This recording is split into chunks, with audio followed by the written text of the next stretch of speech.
voltando.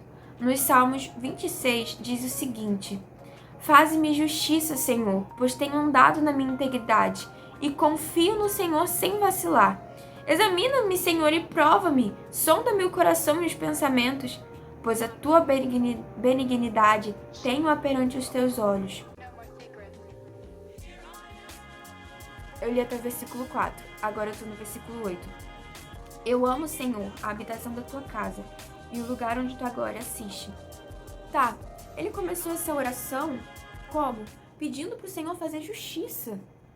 Ou seja, pedindo para que Deus fizesse com que quem fez mal para ele sofresse as consequências disso. Mas no versículo 8, ele muda esse foco. Ele já contemplou o Senhor e viu que Deus é bom. Ele viu o caráter de Deus, ele refletiu no caráter de Deus. Então a raiva dele fez ele se aproximar de Deus e descobrir uma parte do caráter de Deus que ele não tinha notado antes.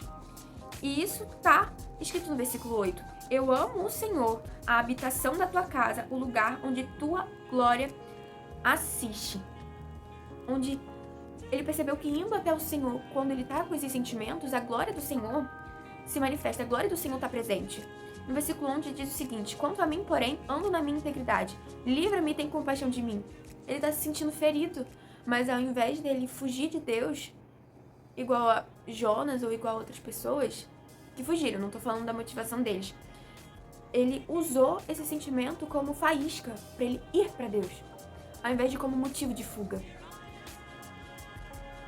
No capítulo 25, eu queria só ler essa parte do versículo 7. Lembra-te de mim segundo a tua misericórdia, por causa da tua bondade, ó Senhor. As veredas do Senhor são justas, os caminhos do Senhor são retos. Mas o Davi, ele estava se esquecendo disso. Ele estava questionando a Deus. Questionando, ele estava se perguntando o porquê que aquilo estava acontecendo com ele. E tudo bem que no Antigo Testamento ainda não tinha o Espírito Santo, né? Mas eu creio que Deus era o mesmo e os princípios, alguns princípios permanecem. Isso também é mostrado no Novo Testamento. Paulo fala que ele tem um espinho na carne, que ele é o pior dos pecadores, mas em outro versículo ele também fala que aprendeu a viver contente em toda e qualquer situação, porque ele confia em Deus. Então ele usou essa falta de confiança em si mesmo, essa baixa autoestima ou essa falta de controle numa lenha para ir buscar o controle de quem tem o controle. Buscar o controle de quem tem o controle, não. Buscar a vontade de Deus sobre a vida dele. Isso é tão estrondoso na nossa mente, é tão bom, que a gente pensa, nossa, que lindo que o Senhor tá fazendo, que lindo. E isso me toca muito. Eu acho que isso é algo muito especial e importante. Que a gente não fuja de Deus quando a gente achar que tá errando demais. A gente errou, a gente pede perdão pra Deus e fala, me perdoa, Senhor. E se no dia seguinte ele mandar a gente fazer alguma coisa, que a gente não use o erro de ontem como desculpa pra desobedecer hoje de novo. Tá me entendendo? Não tô dizendo pra você fingir que não errou, mas você errar, você admitir que você errou, você pedir direção a Deus enquanto você tá sendo curado daquilo, você já obedeceu o próximo passo. Porque é sobre obediência, entendeu? E é isso. É sobre isso que eu queria falar. E isso não engloba só... Vou entrar no outro tópico que eu queria falar, né? Isso não engloba só as áreas emocionais da nossa vida. Nós somos cristãos em tempo integral. Nós somos cristãos nas nossas emoções, nos nossos pensamentos, mas nas nossas atitudes e nos nossos gostos também. E tudo pode... tudo que não é pecado, né? Claro. Pode ser usado para a glória de Deus. Olha que lindo! Deus te fez de uma forma especial e individual. Não tem nenhum outro ser humano igual a você. Isso é reconfortante e confrontante ao mesmo tempo. Então, como é que eu vou ter essa identidade? Olhando para quem te criou, olhando para Cristo. Entendeu? Amém! E entendendo o quanto Ele ama você, o quanto Ele ama a sua vida. Entendendo o quanto Ele ama você, você vai conseguir se amar e amar os outros, porque você vai saber que Ele ama todos igualmente. Então você não vai tratar os outros de forma tão mal, pelo menos vai tentar, né? Que às vezes a gente faz sem querer, mas vai tentar. Enfim. Tentar melhorar, tentar estar perto de Deus, porque a gente quer agradar o Pai, né? Que Ele é... E a vontade dEle. que é boa, agradável e perfeita.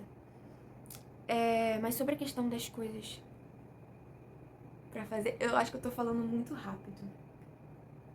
Mas eu peço pra que vocês pausem esse vídeo, pra que vocês prestem atenção e pra que não seja só um momento onde vocês estão ouvindo alguém falar, mas que vocês parem pra refletir de verdade, pra absorver de verdade.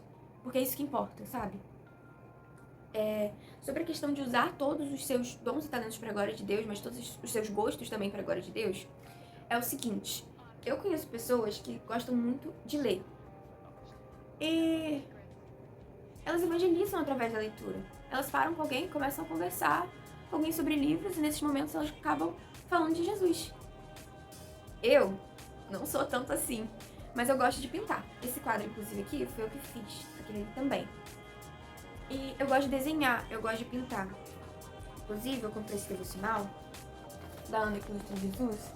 E olha, eu tenho pintado ele, eu tenho desenhado ele no meu tempo com Deus e tenho tido momentos com Deus, assim, incríveis. Mas antes dele, eu já pegava a minha Bíblia e eu às vezes faço, né, desenhos do lado com coisas que me lembram as passagens que eu tô lendo. Deixa eu mostrar aqui pra vocês. Ó. Então, eu já consegui compartilhar sobre o Senhor com as pessoas através da arte, através dos meus desenhos. E elas sentiram que tinha algo diferente ali.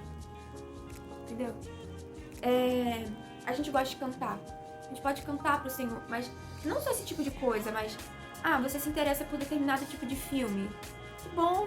Porque pessoas que não são cristãs, que se interessam pela mesma coisa que você pode usar isso como um gancho pra falar de Cristo. Porque se a gente olhar pra tudo com um olhar espiritual, tudo e pedir direcionamento a Deus e ao Espírito Santo pra te direcionar sobre o que falar e sobre o que não falar, ele vai te direcionar. Esses dias eu tava vendo um filme com uma amiga minha, com uma colega minha, com uma amiga minha, Barbie, o Castelo de Diamantes. E nele, eu tava vendo o quanto o filme inteiro fala sobre Cristo, na minha perspectiva. Fala sobre um castelo que...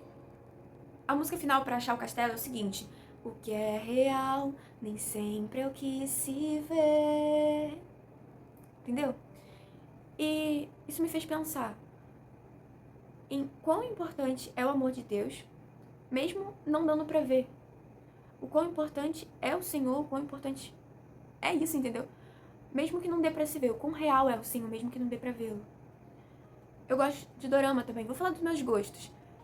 E eu também já consegui conversar com pessoas que eu nunca falaria por causa disso, entendeu?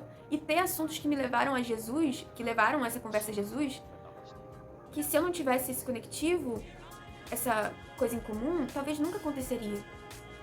Então, o Senhor usa as coisas que você tem interesse pra glória dele. Claro, que não for pecado, né? Claro. E é sempre bom pedir direcionamento ao Espírito Santo sobre a forma como você deve fazer isso que você gosta, porque às vezes você gosta disso, mas você faz isso de uma forma descontrolada e acaba se tornando um vício. Mas se você fizer isso de forma saudável, entregar ao Senhor, tipo, às vezes quando eu vou desenhar, eu falo assim: Senhor, eu vou desenhar aqui alguma coisa, mas eu te peço pra que seja algo que o Senhor me direciona a fazer, sabe? Que isso toque em alguém, que isso seja motivo pra que alguém consiga conhecer o Senhor e pra que alguém consiga estar mais perto de você, de ti, né? E é sobre isso. Conversar com Deus. Falar, mas também parar pra ouvir. O silêncio é muito importante também. Porque às vezes a gente fala, mas não para pra ouvir, né? Eu vi que eu fiz isso agora. Então, vamos orar? Senhor Jesus, Pai.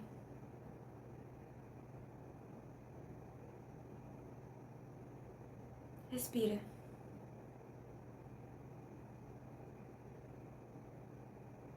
Me guia, Senhor, nos guia, Pai, pra estar mais perto de Ti. Me guia, Senhor, pra eu ser um agente de transformação e ser usada em fé em Ti.